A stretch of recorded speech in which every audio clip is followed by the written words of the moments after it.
موضوع ہے، توجہ کے ساتھ آپ نے سننا ہے۔ کلام سن کے مزہ آیا؟ میری طرف دیکھیں نا، انشاءاللہ موضوع بھی آج کا بڑا پیارا ہے۔ موضوع ہے محبت مصطفیٰ۔ کیا موضوع ہے؟ جس کے بغیر گزارا نہیں۔ میں نے آپ کے سامنے قرآن مجید فرقان حمید سورہ آل عمران آیت نمبر 31 تلاوت فرمائی۔ اللہ تعالیٰ حق سچ بیان کرنے کی توفیق عطا فرمائے اور آپ کو سن کر سمجھ کر اس پر عمل کرنے کی توفیق عطا فرمائے۔ رب نے کہا قل ان کنتم تحبون اللہ فاتبعونی یحببکم اللہ ویغفر لکم ذنوبکم واللہ غفور الرحیم۔ اب یہاں پر رب نے ارشاد فرمایا قل، اے حبیب تم فرما دو۔ رب نے کیا کہا؟ آپ فرما دیں۔ اس کا مطلب یہ ہے کہ اہمیت بتائی جا رہی ہے رسول اللہ کی کہ آپ فرما دیں تحبون اللہ فاتبعونی یحببکم اللہ۔ اگر تم اللہ سے محبت کرتے ہو تو رسول اللہ صلی اللہ علیہ وآلہ وسلم کے فرما بردار بن جاؤ۔ اب موضوع جو ہے نا وہ آپ کو سمجھ آ گیا ہوگا۔ بھائی اگر رب سے محبت کرنی ہے تو کس سے محبت کرنی پڑے گی؟ رسول اللہ سے۔ اگر رب سے محبت کرنی ہے تو کس کی فرما برداری کرنی پڑے گی؟ رسول اللہ کی۔ اب اس آیت کا شان نزول یہ ہے کہ قریش نے نا خانہ کعبہ میں بت رکھے تھے، بڑے سجا سجا کے رکھے تھے۔ رسول اللہ صلی اللہ علیہ وآلہ وسلم کے اعلان نبوت سے پہلے بڑے سجا سجا کے انہوں نے خانہ کعبہ میں بت رکھے ہوئے تھے۔ تو رسول اللہ صلی اللہ علیہ وآلہ وسلم نے ارشاد فرمایا ان سے کہ یہ بت آپ نے کیوں سجائے ہیں، ان کی وجہ کیا ہے؟ تو کہا ہم نے ان کو اس لیے سجا کے رکھا ہے کہ ہم اللہ سے محبت کرتے ہیں۔ کیا کرتے ہیں؟ اللہ سے سجایا بتوں کو، عبادت کرنی بتوں کی، لیکن سمجھتے تھے کہ ان بتوں کی وجہ سے اللہ بھی ہم سے محبت کرے گا۔ اللہ کیا کرے گا؟ ہم سے محبت کرے گا۔ لیکن اس وقت پھر یہ آیت مبارکہ نازل ہوئی کہ آپ کا یہ جو دعویٰ ہے نا جھوٹا ہے۔ آپ کا دعویٰ کیا ہے؟ اگر واقعی آپ اللہ سے محبت کرتے ہیں تو اس بات کو مانیں جو رسول اللہ کہہ رہے ہیں۔ بتوں کو چھوڑیں، ان کو سجانا چھوڑیں، ان سے آپ کو کوئی فائدہ نہیں ہے۔ فائدہ ہے رسول اللہ کی بات ماننے سے۔ جو رسول اللہ کہہ رہے ہیں، جو رسول اللہ صلی اللہ علیہ وآلہ وسلم آپ کو پیغام دے رہے ہیں، وہ پیغام آپ اپنائیں گے تو اللہ تعالیٰ آپ سے محبت فرمائے گا۔ اب یہ سمجھ لے بات۔ دوسری آیت میں ذرا ایک بات سمجھ لیں۔ رب نے کہا وَأَطِیعُوا اللَّهَ وَأَطِیعُوا الرَّسُولَ کہ اگر آپ اللہ کی اطاعت کرنا چاہتے ہیں تو رسول اللہ کی اطاعت کریں۔ کیا کریں؟ اللہ کی اطاعت کرنا چاہتے ہیں تو رسول اللہ صلی اللہ علیہ وآلہ وسلم کی اطاعت کریں۔ اب اس سے پتہ چل جاتا ہے کہ رسول اللہ صلی اللہ علیہ وآلہ وسلم کے بغیر گزارا نہیں ہے۔ یہ اب ہم نے دیکھنا ہے کہ ہم جو ہے نا وہ محبت رسول اللہ صلی اللہ علیہ وآلہ وسلم سے کتنی کرتے ہیں، یہ ہم نے دیکھنا ہے۔ آج کا موضوع ہم نے اس لیے رکھا ہے، اور نماز جمعہ کے بعد آپ نے سوچنا ہے کہ یار ہم جو ہے وہ رسول اللہ صلی اللہ علیہ وآلہ وسلم سے کتنی محبت کرتے ہیں۔ یہاں کہا گیا کہ اللہ کی اطاعت کرنا چاہتے ہو تو کس کی اطاعت کرو؟ رسول اللہ صلی اللہ علیہ وآلہ وسلم کی اطاعت کرو۔ اس سے پتہ چل جاتا ہے کہ رسول اللہ کے بغیر گزارا نہیں ہے۔ یہ جو بڑے بلند و بالا توحید کے دعوے لگاتے ہیں نا، وہ کہتے ہیں صرف رب ہی ہے، بس رب کے علاوہ کچھ نہیں، تو یہ انہیں سمجھ آ جانی چاہیے کہ رسول اللہ صلی اللہ علیہ وآلہ وسلم سے محبت ہے تو اللہ سے بھی محبت ہے، اور اگر رسول اللہ صلی اللہ علیہ وآلہ وسلم کی اطاعت ہے تو یہ رب کی بھی اطاعت ہے، اور اگر رسول اللہ صلی اللہ علیہ وآلہ وسلم نہیں ہے تو ہمارا زندگی کا کوئی مقصد بھی نہیں ہے۔ اب یہ آپ کو پتہ ہے قبر میں جانا ہے، جانا کہ نہیں جانا؟ ایسے خاموش بیٹھیں کہ نہیں جانا، کوئی ارادہ نہیں، جانا ہے۔ یہ ایسی چیز ہے کہ جانا کوئی بھی نہیں چاہتا لیکن جانا پڑے گا، ایسی بات ہے نا۔ کسی 100 سال کے بابے سے پوچھے بابا جی مرنا چاہتے ہو کہ نہیں، میں تو بھی نہیں مرنا چاہتا۔ زندگی سے بندے کو اتنی محبت ہے، بلکہ 100 سال سے بھی کوئی آگے چلا جائے لیکن وہ مرنا نہیں چاہتا، لیکن مرنا پڑے گا۔ یہ حقیقت ہے، لیکن ہمیں نا اس حقیقت پر اعتبار اتنا نہیں ہے جتنا ہونا چاہیے، اتنا نہیں ہے۔ پتہ ہے نا قبر میں جانا ہے، قبر میں کسی نے کام نہیں آنا، اندھیرا ہوگا، مٹی کے نیچے جائیں گے، لیکن ایمانداری سے بتائیں گے یار ہم تیاری کرتے ہیں قبر کی؟ نہیں کرتے، نہیں نہ کرتے۔ اگر حقیقتاً ہمیں اس کی اہمیت کا اندازہ ہو تو ہم اس کی بہت زیادہ تیاری کریں۔ رسول اللہ صلی اللہ علیہ وآلہ وسلم نے ارشاد فرمایا، اگر کوئی زندہ انسان، زندہ مسلمان قبر کے حالات کو دیکھ لے تو ساری زندگی وہ ہنسے نا، ساری زندگی کیا نہ کرے؟ ہم تو روز ہنستے ہیں نا۔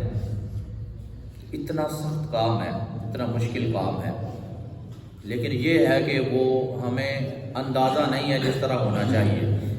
ایمان ہے ہمارا، لیکن یقین کامل نہیں ہے۔ اگر ہو تو پھر ہم جناب اس کی تیاری کریں، قبر میں جائیں گے اور یہ جانا ہے اور یہ جانا پڑے گا۔ دعا کریں کہ اللہ تعالیٰ جب تک ہمیں زندہ رکھے اسلام پر، اور جب ہمیں موت آئے تو اللہ تعالیٰ ایمان کی موت نصیب فرمائے۔ اب قبر میں کتنے سوال ہونے؟ بولے ذرا کتنے ہونے؟ 3 سوال ہونے۔ کتنے جی؟ دراصل قبر میں ایک ہی سوال ہے جس کا تعلق محبت رسول کے ساتھ ہے۔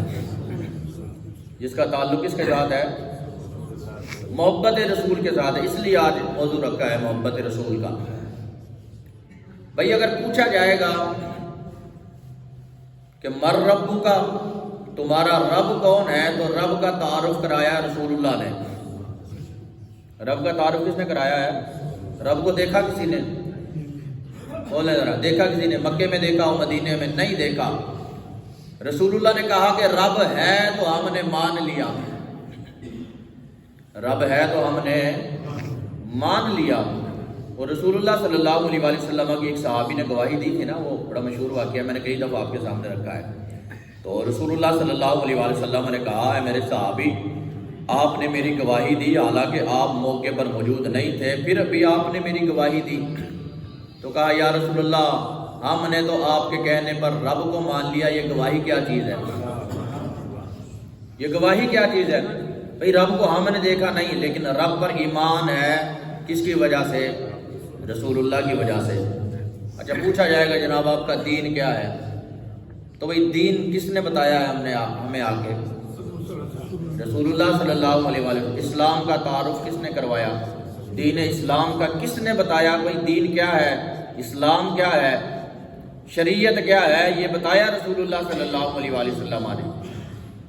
اصل وہی سوال ہے جو تیسرا سوال ہے۔ کون سا سوال ہے؟ بتا اس شخصیت کے بارے میں تیرا خیال کیا ہے؟ اصل سوال یہ ہے۔ اصل سوال کون سا ہے؟ کہ بتا رسول اللہ کے بارے میں تیرا کیا خیال ہے؟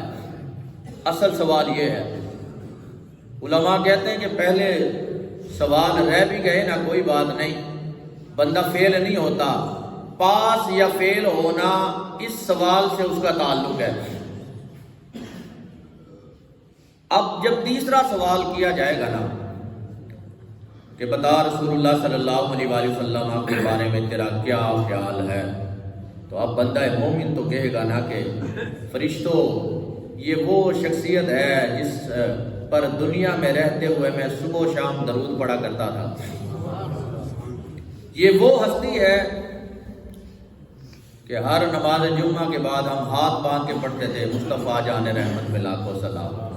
شمع بزم ہدایت پہ لاکھوں سلام، پتلی پتلی گلے قدس کی پتیاں، ان لبوں کی نزاکت پہ لاکھوں سلام، ایک میرا ہی رحمت پہ دعویٰ نہیں، شاہ کی ساری امت پہ لاکھوں سلام۔ کتنے پیارے شعر ہیں۔ اب یہ جو پڑھتے ہیں نا، اور ان سے پوچھے کتنا مزہ آتا ہے۔ اور کبھی اللہ آپ کو مدینے لے جائے، اللہ مجھے بھی لے جائے، اگر مدینے میں جا کے پڑھیں تو رب کعبہ کی قسم میں مزہ ہی بڑا ہے۔ یہ جو ہو کے آئے نا اور جو پڑھتے ہیں سلام، وہ کہتے ہیں کہ یار، اور یہ وہ مسلک جو ہمارے مخالف ہیں نا، ان کے علماء بھی کہتے ہیں کہ یار جو روضہ رسول کے سامنے کھڑے ہو کر نا امام احمد رضا کا کلام پڑھنے کا مزہ آتا ہے، اور کسی کلام میں مزہ آتا ہی نہیں ہے۔ تو اصل سوال جو ہے وہ تیسرا سوال ہے کہ بتا اس شخصیت کے بارے میں تیرا خیال کیا ہے؟ تو یار اگر ہمارا خیال دنیا میں ان کی طرف ہوگا تو ہمیں بتانے میں کوئی پریشانی نہیں ہوگی، بلکہ یار بہت زیادہ اگر آپ عشق کریں گے، ہمارا وہ لیول نہیں کہ رسول اللہ صلی اللہ علیہ وآلہ وسلم سے فنا پھر رسول کے عہدے پر ہم فائز ہو جائیں کہ سب کچھ فنا کر دیا جائے رسول اللہ صلی اللہ علیہ وآلہ وسلم کی ذات پر، تو آپ کو بولنے کی ضرورت نہیں پڑے گی، وہ خود بتا دیں گے کہ یہ تو وہ میرا امتی ہے جس نے سب کچھ جو ہے نا وہ میری ذات پر قربان کر دیا ہے۔ تو اس لیے کہ محبت رسول ہونی چاہیے۔ رسول اللہ صلی اللہ علیہ وآلہ وسلم نے ارشاد فرمایا کہ کامل مومن وہ ہے جس کو اپنی جان سے، اپنے والدین سے، اپنی اولاد سے اور تمام لوگوں سے زیادہ مجھ سے محبت ہوگی، وہ بندہ مومن ہے۔ سیدنا عمر فاروق رضی اللہ تعالیٰ کہتے ہیں یا رسول اللہ ہمیں نا آپ سے پیار بڑا ہے، لیکن جو ہے نا مجھے اپنا مال بھی پیارا ہے۔ کہا عمر تیرا ایمان کامل نہیں ہے۔ کہا یا رسول اللہ آپ سے محبت بڑی ہے، پیار بڑا ہے، لیکن مجھے اپنے ماں باپ بڑے پیارے ہیں۔ کہا ابھی بھی تیرا ایمان مکمل نہیں ہے۔ کہا یا رسول اللہ آپ سے بڑا پیار ہے، لیکن مجھے اپنی اولاد بھی پیاری ہے۔ کہا ابھی بھی تیرا ایمان مکمل نہیں ہے۔ ایک وقت آیا تو سیدنا عمر فاروق نے کہا یا رسول اللہ میں اپنی جان سے زیادہ، اپنے مال سے زیادہ، اپنے والدین سے، اپنی اولاد سے اور تمام لوگوں سے بڑھ کر میں آپ سے محبت کرتا ہوں۔ تو کہا آجا عمر اب سینے لگ جا، اب گلے لگ جا، اب تیرا ایمان جو ہے وہ مکمل ہے۔ یہ حدیث ہے۔ اور یہ سیدنا عمر فاروق رضی اللہ حجر اسود اللہ کرے آپ پھر جائیں اور آپ اس کا بوسہ لیں، تو سیدنا عمر فاروق رضی اللہ تعالیٰ عنہ نے حجر اسود کو چومتے ہوئے کہا کہ اے حجر اسود میں جانتا ہوں کہ تو پتھر ہے، تو پتھر ہے، نہ نفع کا مالک ہے نہ نقصان کا، رب کعبہ کی قسم ہے میں تجھے کبھی بھی نہ چومتا اگر میرے رسول نے تجھے نہ چوما ہوتا تو۔ اسی طرح سیدنا عثمان غنی رضی اللہ تعالیٰ عنہ انہوں نے نا پانی منگوایا وضو کرنے کے لیے، وضو کرنے کے لیے نا پانی منگوایا، اور پانی منگوانے کے بعد وضو کیا، اور وضو کرنے کے بعد جو ہے نا وہ مسکرانے لگے۔ اور بعد میں نا آپ نے اپنے ساتھیوں سے پوچھا کہ آپ نے مجھ سے پوچھا نہیں کہ میں مسکرایا کیوں؟ کہا امیر المومنین آپ بتا دیں کہ آپ مسکرائے کیوں، ہمیں تو نہیں اس بات کا اندازہ ہوا۔ اگلی بات بڑی پیاری ہے، کہا جس طرح آج میں نے عمل کیا ہے اور جس طرح آج میں مسکرایا ہوں، اسی طرح ایک مرتبہ رسول اللہ صلی اللہ علیہ وآلہ وسلم نے پانی منگوایا اور رسول اللہ صلی اللہ علیہ وآلہ وسلم نے وضو کیا، آپ وضو کر کے مسکرائے تھے، میں بھی اسی لیے مسکرایا ہوں، میں بھی اسی لیے۔ کہا بعد میں ہم نے رسول اللہ صلی اللہ علیہ وآلہ وسلم سے پوچھا یا رسول اللہ آپ مسکرائے کیوں، اس کی وجہ کیا ہے؟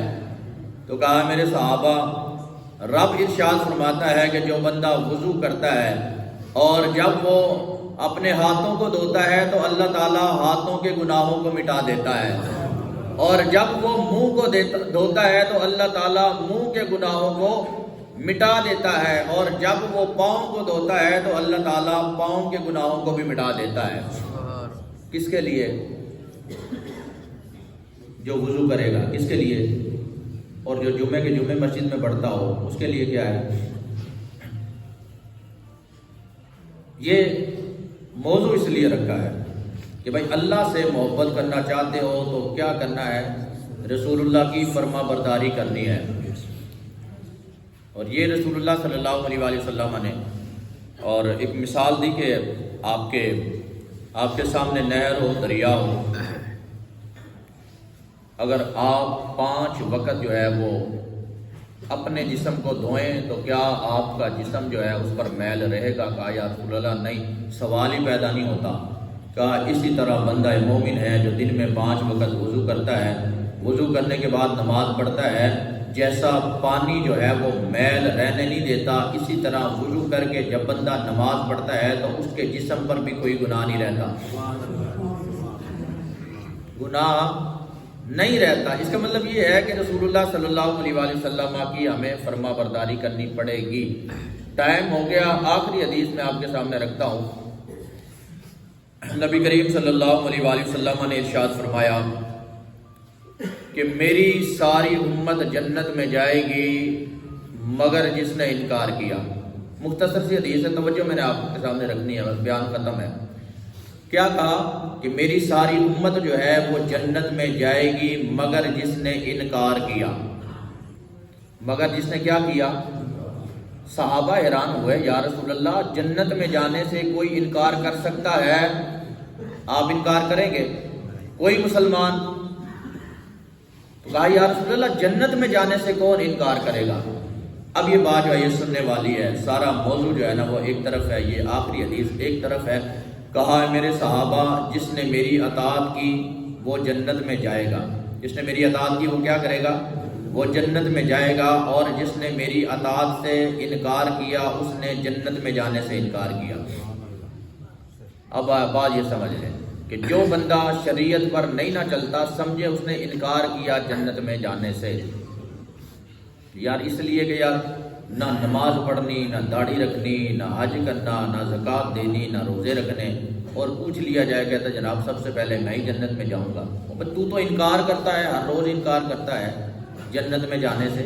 تو جب انکار کرے گا تو جنت میں کس طرح داخل ہوگا؟ تو قل ان کنتم تحبون اللہ فاتبعونی یحببکم اللہ، کہ محبوب آپ فرما دو اگر تم اللہ سے محبت کرتے ہو تو رسول اللہ صلی اللہ علیہ وآلہ وسلم کی فرما برداری کرو.